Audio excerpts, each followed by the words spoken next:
ನೀವ್ ಒಂದ್ small game ಆಡೋಣ. ಸರಿ ಆಡೋಣ. ಇಲ್ಲಿ 4 ನಂಬರ್ ಇದೆ. ಈ 4 ನಂಬರ್ ಇದೆ, ಯಾವ್ದಾದ್ರು 3 ನಂಬರ್ ನೀವ್ ಹೆಂಗ್ ಬೇಕಾದ್ರೆ ಹಂಗ್ ಯೂಸ್ ಮಾಡ್ಕೊಂಡು ಟೋಟಲ್ ಮಾಡಿದ್ರೆ 20 ಬರ್ಬೇಕು. ತಗೊಳ್ಳಿ, ನಂದು 200 ರೂಪಾಯಿ ಬಿಡ್ಸು. ನಾನು ಇಡ್ಬೇಕಾ? ಮತ್ತೆ ಸರಿ ಇಡ್ತಿದ್ದೀನಿ ನೋಡು.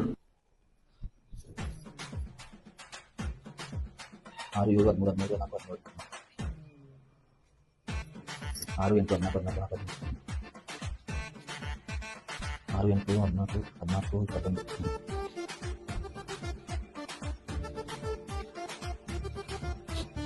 21 8 12 12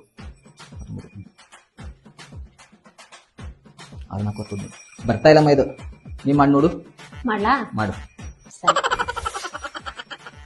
ಎಷ್ಟಾಯ್ತು? 9 4 10 9 4 13 13 + 7 20